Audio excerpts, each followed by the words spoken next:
Saint-Esprit. Amen. Viens, Esprit de Dieu, viens prier en nous. Viens nous vivifier par tes dons bienfaisants. Embrasse nos cœurs du feu de ton amour.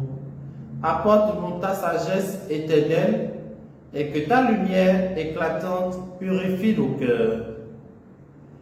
Évangile de Jésus-Christ selon Saint Jean.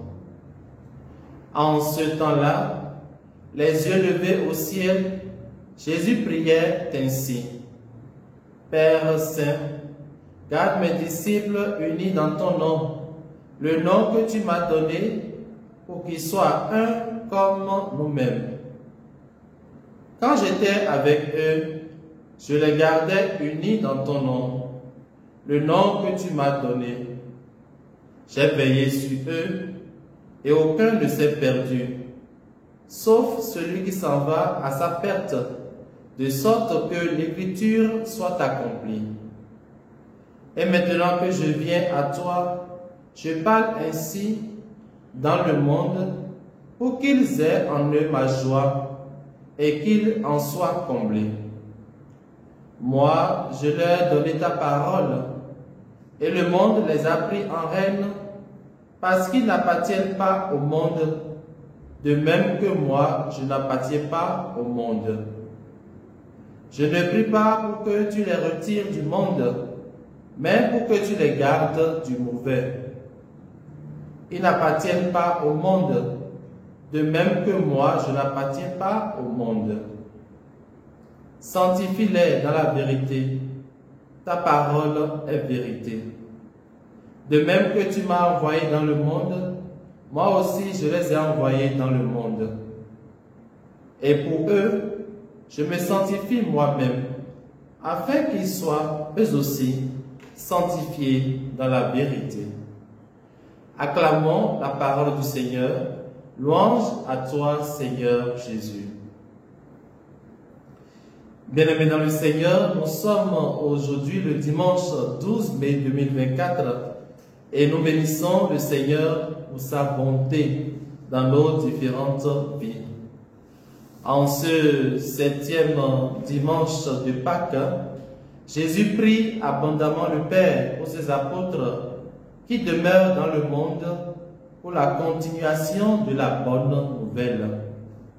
Il demande d'abord à son Père de garder ses disciples dans son nom, c'est-à-dire sous sa paternité, sous son autorité.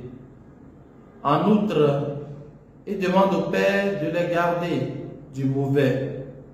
Cela me fait penser aux propos de Saint Paul dans le livre des Actes des Apôtres, quand il disait « Je sais qu'après mon départ, des loups redoutables s'introduiront chez vous et les pailleront par le troupeau. » Enfin, il veut que ses disciples soient consacrés dans l'esprit de la vérité. Frères et sœurs, en priant pour ses disciples, Jésus voudrait perpétuer son projet salvifique à travers eux qui seront désormais ses témoins dans le monde.